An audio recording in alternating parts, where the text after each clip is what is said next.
Lily Parker stopped on the sidewalk, leaning closer to a black car window. She adjusted her makeup quickly, then tugged at her messy ponytail, using the dark glass as a mirror. She didn't know someone was watching her from inside.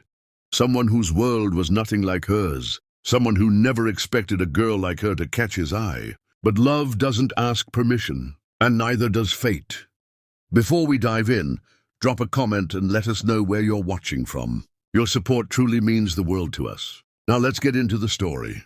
Lily Parker didn't believe in fairy tales. Life had never handed her anything wrapped in gold. She was just a shy girl from the rough side of Chicago, working morning shifts at a tiny diner and keeping her head low. It was an ordinary Tuesday morning.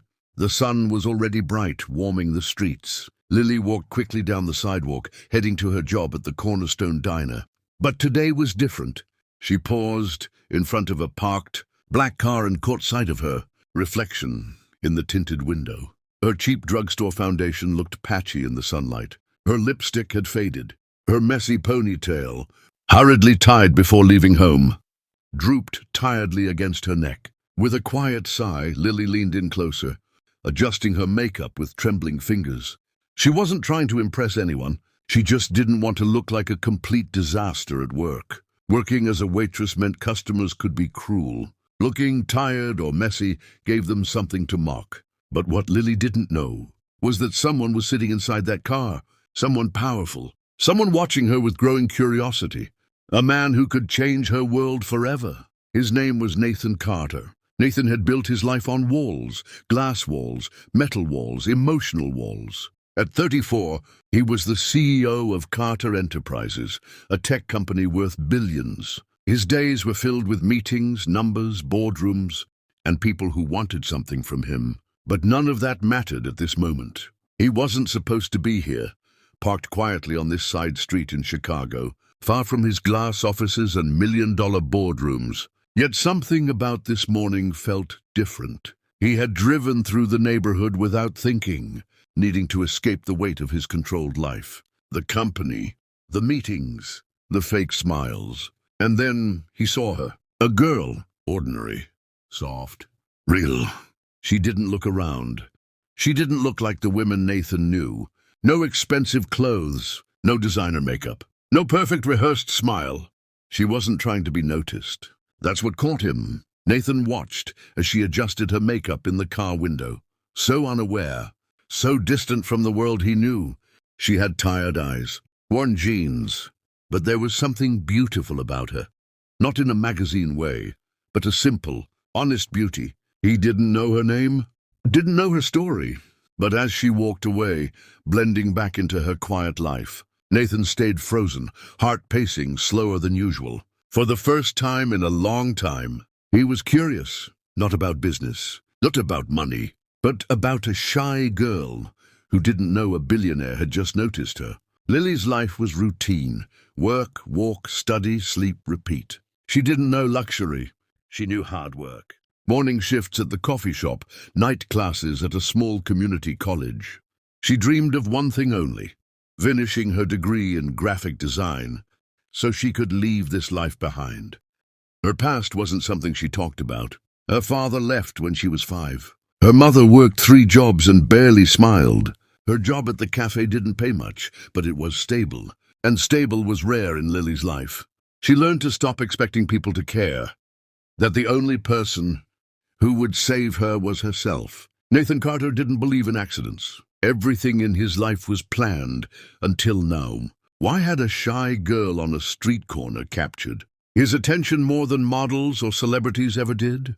2 days later, Nathan found himself driving past the same street in Chicago. He didn't know why. Business deals waited for him. Emails piled up. His assistant kept calling. But something about that shy girl had pulled him into a story he didn't expect to write. And there she was again. Lily stood outside the coffee shop, tying her apron around her waist, talking to an elderly customer with a kind smile. Nathan parked further down the block this time, watching, wondering. She moved differently from the people he knew. No pretense, no agenda, just real. He told himself it was curiosity, nothing more. But even he didn't believe that. Nathan wasn't proud of himself. He knew watching her from a distance couldn't last forever. One afternoon, Nathan stepped out of the car, walked into the small coffee shop where she worked. Lily noticed him the second he walked through the door. Tall, sharp suit, cold eyes that didn't belong here. Her heart skipped, not in romance, but in warning. What was someone like him doing here? He ordered black coffee. Lily poured it without saying much. That was her rule. No small talk. No smiles for strangers. No open doors. Especially for men like him. Men who didn't belong here. But as she walked away, she felt his eyes follow her. Not in a way that made her skin crawl, but in a way that made her feel seen. It was terrifying and confusing. Nathan sat there longer than any customer usually did. He didn't check his phone. He didn't act impatient. He just watched, but not in a possessive way. More like he was trying to figure her out. He kept coming back, day after day, always sitting in the same seat, always watching with a gaze she couldn't read. On the fifth day, Lily couldn't take it anymore. She walked over to his table, coffee pot in hand, nerves buzzing in her chest. You lose something here? Or do you just like sitting in that same spot every day like some statue? She asked flatly. Nathan looked up. For a moment he didn't smile. He just stared at her, really stared, like he was surprised she had finally spoken to him. And then, slowly, a small, real smile tugged at the corner of his mouth. Maybe, he said simply. Maybe I found it. Lily blinked. That wasn't the answer she expected. And the way he said it, soft, not flirtatious, sent a strange warmth down her spine. She rolled her eyes and turned to walk away. Nathan didn't know how to stay away anymore. Every morning after leaving the diner, he would tell himself, that's enough. But by the next day, he was back. And that terrified him. Because what was a billionaire doing falling for a waitress? Until one evening, it wasn't planned. Lily stepped outside the diner for her 10-minute break and found him, leaning casually against the wall. No coffee, no phone, just quiet presence. It felt too intimate, too easy. You don't belong here, she said, arms folded. I know, he replied honestly. Then why do you keep coming back?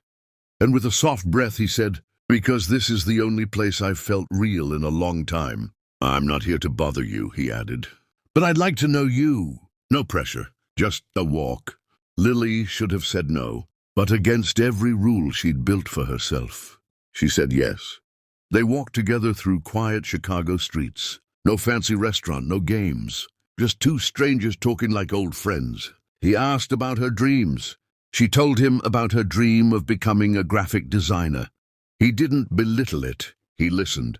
Days turned into weeks. Their walks became a routine. Lily found herself laughing quietly at his bad jokes. And Nathan, he felt alive in a way he hadn't in years. But Nathan was hiding something. He hadn't told her who he really was. Not yet. He was afraid the truth would push her away. And deep down, he didn't want to lose her. Until one afternoon, while Lily was cleaning tables at the diner, her co-worker gasped, holding up a magazine left behind by a customer. There he was, Nathan Carter, on the front page, CEO of Carter Enterprises, billionaire, powerhouse, untouchable. Lily's heart sank. Her hands trembled. All those nights, all those walks, all those honest talks, and he hadn't told her. She didn't go back to their usual spot that night. She didn't answer his calls. She didn't reply to his messages. Nathan didn't send flowers, didn't send expensive gifts. He sent a letter, handwritten, raw, real. In that letter, he told her everything, that he hadn't planned to meet her, that she made him feel something no amount of money ever had, that she reminded him of a life without walls, without masks, without fear. He sent the letter to the only address he had, her small apartment in Chicago. And then he waited.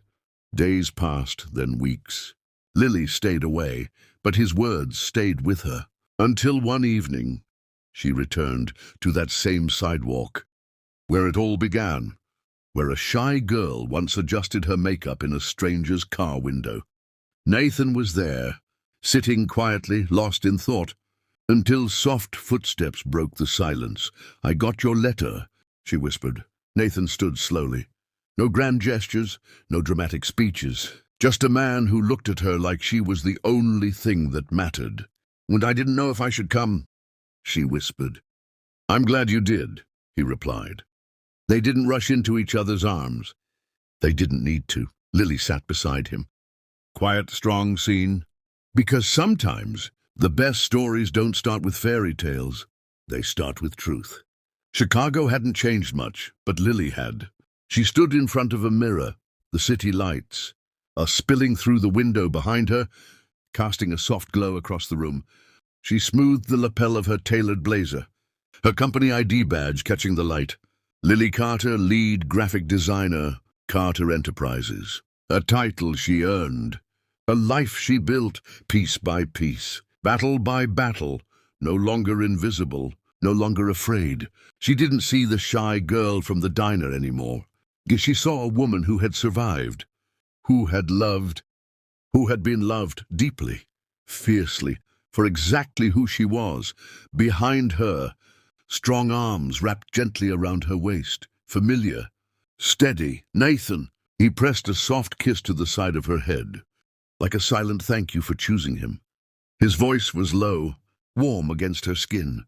Proud of you, he whispered, not because she belonged to him, but because she belonged fully to herself. Lily closed her eyes, smiled, not because of the man behind her, but because of the woman she'd fought and dared to become. The end. If you enjoyed this story, please give it a like, and don't forget to subscribe for more heartfelt stories.